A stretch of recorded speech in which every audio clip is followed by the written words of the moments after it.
To दक्षता academy channel. तो सबसे पहले आप सभी को मैरी क्रिसमस, आपको क्रिसमस की बहुत बहुत बधाइयां।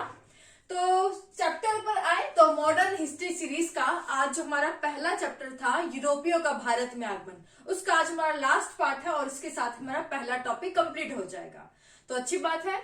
दूसरी बात, एक स्टूडेंट है मेरे, काफी टाइम से मेरे साथ जुड़े हुए हैं, महादेव नाम है। जैसे उनका नाम अच्छा है उसी तरह के जो क्वेश्चन है वो भी बहुत अच्छे पूछते हैं वो।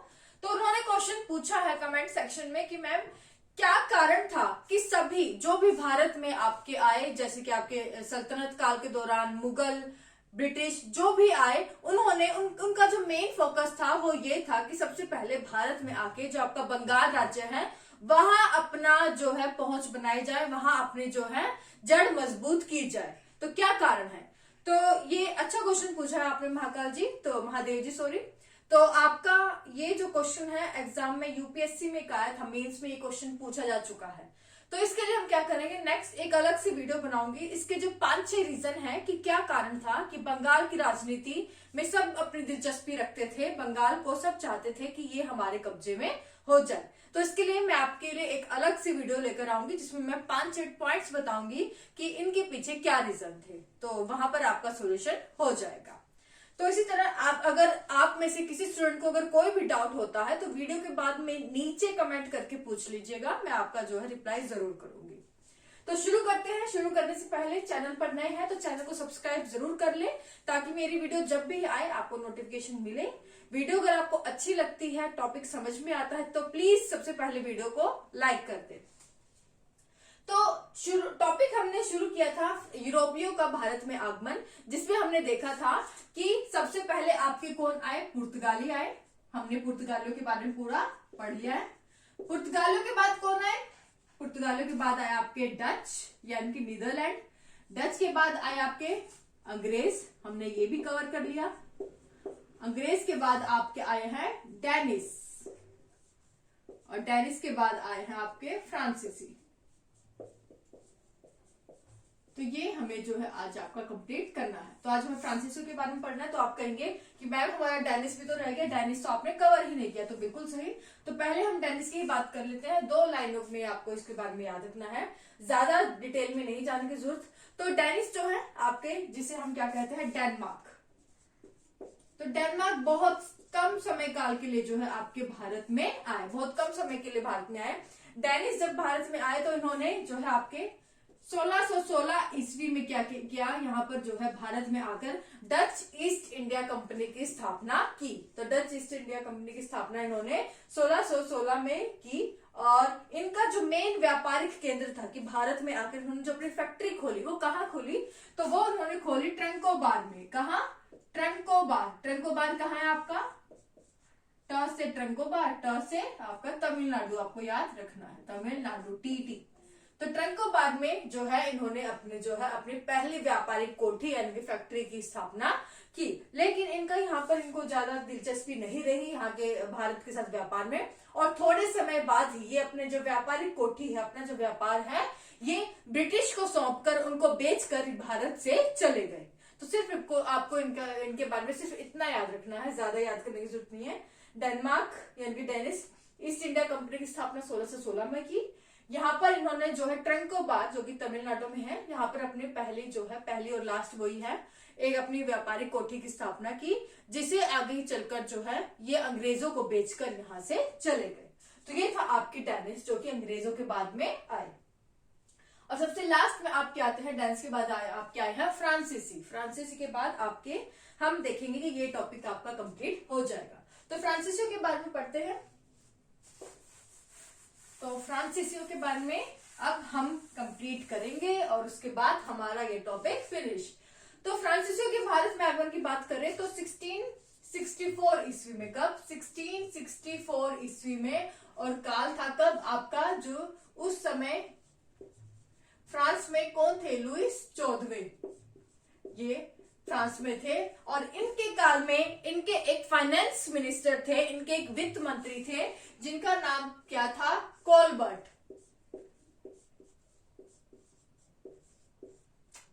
तो लुइस 14वें के काल में 1664 ईस्वी में इनके कार्यकाल में एक वित्त मंत्री मंत्री थे, कुछ जिनका नाम कोलबर्ट था। तो कोलबर्ट के विशेष प्रयास से, विशेषाधिकारों से, उनके विशेष प्रयास से कोशिश की गई कि 1664 ईस्वी में भारत में आकर उन्होंने क्या किया, फ्रांसीसी ईस्ट इंडिया कंपनी भारत में स्थापित की। तो याद रखिएगा कब आए, फ्रांसीसी आपके यहाँ पर भारत में आकर इन्होंने 1664 ईस्वी में अपने ईस्ट इंडिया कंपनी की स्थापना की। किसके द्वारा की गई, उनके लुईस 14वें के शासनकाल में उनके एक वित्त मंत्री थे कोलबर्ट, उनके विशेष अधिकारों से, उनके विशेष कार्यों के द्वारा ये जो कंपनी की स्थापना की गई।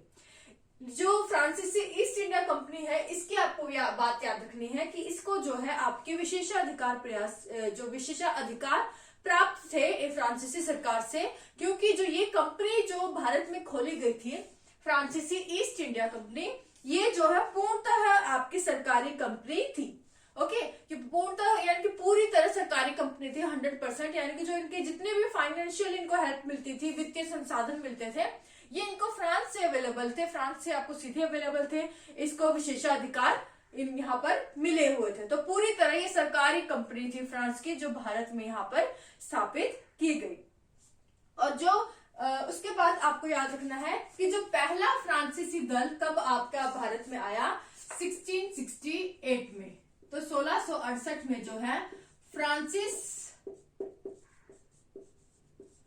कैरो के नेतृत्व में पहला फ्रांसिस जो दल है वो भारत में आया। तो फ्रांसिस कैरो के नेतृत्व में जो है पहला जो है आपका फ्रांसिस दल है वो भारत में आया, और उन्होंने 1668 में आकर यहाँ पर जो है क्या किया, एक व्यापारिक कोठी की स्थापना की। और व्यापारिक कोठी जो इन्होंने फैक्ट्री बनाई वो कहाँ बनाए, इन्होंने भी अपने जो पहली व्यापारिक कोठी है वो आपके सूरत में बनाई। तो याद रखिएगा, तो व्यापारिक कोठी की स्थापना कहाँ की गई, फ्रांसिस कैरो के नेतृत्व में 1668 में सूरत में, भारत के सूरत में इनके स्थापित की गई। और जब पहले जो फ्रांसिस गवर्नर इंडिया में आए वो कौन थे, फर्स्ट फ्रांसिस गवर्नर वो थे आपके डुप्ले।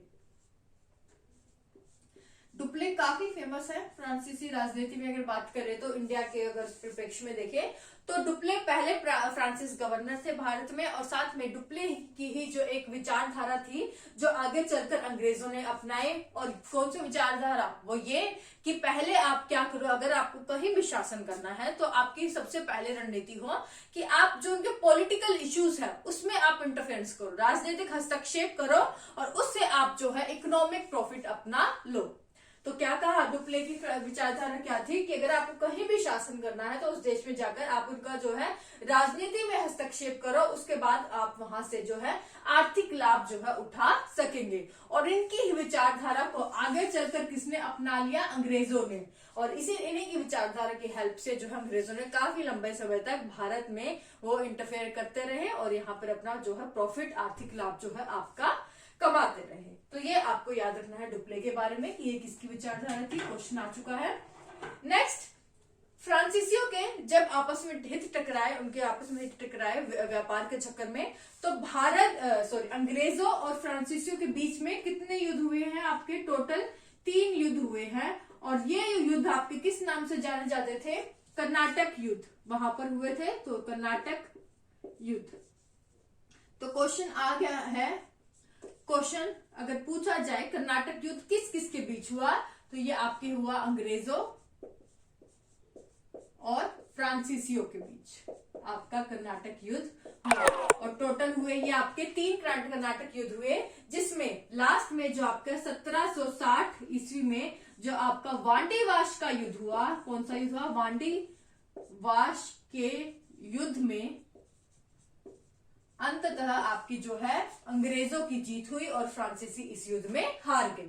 अंग्रेजों से जो है फ्रांसीसी कब हारे, 1760 में वांडीवाश की लड़ाई में जो है अंग्रेज जो है आपके फ्रांसीसियों से हार गए। और ये इस तरह जो है फ्रांसीसियों का जो दबदबा था वो भारत में कम हो गया और पूरी तरह जो है अंग्रेजों ने भारत में जो है अपना शासन करना जो है आपका शुरू कर दिया। तो ये था फ्रांसीसियों के बारे में। अब क्वेश्चन आता है कि क्या कारण था कि इतनी आसानी से जो फ्रांसीसी हैं अंग्रेजों से हार गए। सिर्फ 3 कर्नाटक युद्ध हुए और लास्ट में आपके 1760 ईस्वी में मांडीवॉश के युद्ध में आपके जो अंग्रेज जो है जीत गए और फ्रांसीसी हार गए। इसका सबसे पहला रीजन था कि जो फ्रांस की जो यहाँ पर हमने कंपनी स्थापित की थी फ्रांस की, फ्रांसीसी ईस्ट इंडिया कंपनी, वो पहली बात तो पूरी तरह सरकारी थी। और सरकारी कंपनी होने के बावजूद उसके साथ क्या हुआ, सरकारी कंपनी होने का सबसे बड़ा घाटा ये था कि वो अपना निर्णय खुद नहीं ले सकते थे। अगर उन्हें कुछ भी व्यापार करना है, किसी चीज का भी अगर उसे डिसीजन लेना है तो पहले उन्हें अपनी सरकार से पूछना पड़ता है। तो इससे क्या होगा कि वो काफी देरी इस चीज में हो जाती थी। पहले वो वहां से पूछेंगे, उसके बाद वो डिस्कशन होगा और वहां पर फिर वो अपना जवाब भेजेंगे। तो इस तरह से काफी लेट हो जाते थे वो। तो इस तरह से उनकी रणनीति अच्छे से चल नहीं पाती थी फ्रांसीसियों की। पहला कारण ये था कि वो अंग्रेजों से उनकी हार किस तरह से हुई। दूसरा कारण ये है कि फ्रांसीसियों के बीच में आपस में इतना कोऑर्डिनेशन नहीं था, उनमें आपस में इतना समन्वय नहीं था। तो ये भी एक बड़ा कारण था कि फ्रांसीसी अंग्रेजों से हारे। तीसरा मेन कारण था कि जो उस समय लड़ाइयां जो होती थी वो मेनली डिपेंड थी आपके जो है नौसेना पर, कि नौसेना किसी देश की जो नौसेना है वो कितनी मजबूत है, कितनी जो है शक्तिशाली है। तो ये मेन रीजन था। और जो नौसेना सबसे ज्यादा मजबूत किसकी थी, सबसे ज्यादा शक्तिशाली थी आपकी अंग्रेजों की। तो ये मेन कारण था कि जो है अंग्रेज जो है बाकी यूरोपियों को उन्होंने पछाड़ के उन्होंने भारत में लंबे समय तक जो है राज किया। तो नौसेना क्योंकि फ्रांसीसियों की कमजोर थी और वो जो है अंग्रेजों से हार गए। चौथा अब लास्ट कारण आप ये कह सकते हैं कि जो जितना ब्रिटिश को भारत में जो ब्रिटिश शासन कर रहे थे उस दौरान, जितना ब्रिटिश को अपने देश से सहयोग प्राप्त था उतना फ्रांसीसियों को अपने देश से जो है सहयोग नहीं मिला, जिसके कारण उन्हें जो है ब्रिटिश से, अंग्रेजों से जो है हार का सामना करना पड़ा। तो ये मेन कारण थे कि क्यों जो है फ्रांसीसियों की अंग्रेजों से जो है हार हो गई, वो उन्हें जो है हार का सामना करना पड़ा। तो ये था। तो इसी के साथ जो यूरोपियों का भारत में आगमन, हमारा पूरा टॉपिक कंप्लीट हो जाता है। लास्ट में आपके फ्रांसीसी आए थे जिनके वित्त मंत्री थे जो आपके कोलबर्ट थे, लुईस चौधरी के काल में। इन्होंने 1664 ईस्वी में यहाँ पे फ्रांसीसी ईस्ट इंडिया कंपनी की स्थापना की। 1668 ईस्वी में जो आपका पहला फ्रांसिस दल भारत में आया, फ्रांसिस कैरो के नेतृत्व में, इन्होंने यहाँ पर आकर आपकी जो है सूरत में एक व्यापारिक कोठी या फैक्ट्री की स्थापना की। उसके बाद डुप्ले यहाँ पर पहले फ्रांसिस गवर्नर थे जिनकी विचारधारा ये थी कि आप अगर कहीं भी शासन करना है पहले उसमें राजनीति में हस्तक्षेप करो और उसके बाद वहां से आप अपना प्रॉफिट कमाओ। और इसी विचारधारा को आगे चलकर अपनाया अंग्रेजों ने और उन्होंने यहाँ पे लंबे समय तक फूट डालो और राज करो वाली नीति अपनाकर यहाँ पर उन्होंने शासन किया। लास्ट में हम देखते हैं कि फ्रांसीसियों और अंग्रेजों के जब आपस में हित टकराए तो इनके बीच 3 युद्ध हुए जिन्हें कर्नाटक युद्ध के नाम से जाना जाता है। अंत में 1760 ईस्वी में वांडीवाश की लड़ाई में जो है फ्रांसीसियों की हार हो गई और जो है अंग्रेज यहाँ पर जीत गए। तो उसके बाद इनका यहाँ पर दबदबा कम हुआ फ्रांसीसियों का और इन्हें यहाँ से जाना पड़ा। तो यहाँ पर यूरोपियों का भारत में आगमन, मॉडर्न हिस्ट्री का पहला टॉपिक हमारा कंप्लीट हो जाता है। नेक्स्ट हम अगला टॉपिक करेंगे। उससे पहले चलिए एक जो महादेव जी ने कमेंट किया था उसके लिए अलग से एक टॉपिक बनता है, हम वो बनाएंगे, पढ़ाएंगे आपको कि क्या रीजन था कि बंगाल के पीछे सब पड़े थे, सब चाहते थे कि बंगाल में हमारा दबदबा बन जाए, उसके बाद हम पूरे भारत पर जो है कब्जा कर सकते हैं। तो ये हम नेक्स्ट वीडियो में कंप्लीट करेंगे। आज के लिए बस इतना ही। वीडियो अगर अच्छी लगे तो प्लीज लाइक करें, शेयर करें और चैनल पर नए हैं तो सब्सक्राइब कर लें। और आप चाहे तो हमें इंस्टाग्राम पर फॉलो कर सकते हैं, जीके फैक्ट अकेडमी, और दूसरा अकाउंट है तक्षता अकेडमी। दोनों इंस्टाग्राम पर अकाउंट है, दोनों पर मैं जीके की ट्रिक डालती रहती हूँ, आप चाहे तो फॉलो कर सकते हैं। नीचे एक अकाउंट का मैं लिंक दे दूंगी तो आप हमें फॉलो कर सकते हैं। आज के लिए बस इतना ही। वीडियो को लाइक जरूर करिएगा। Thank you so much.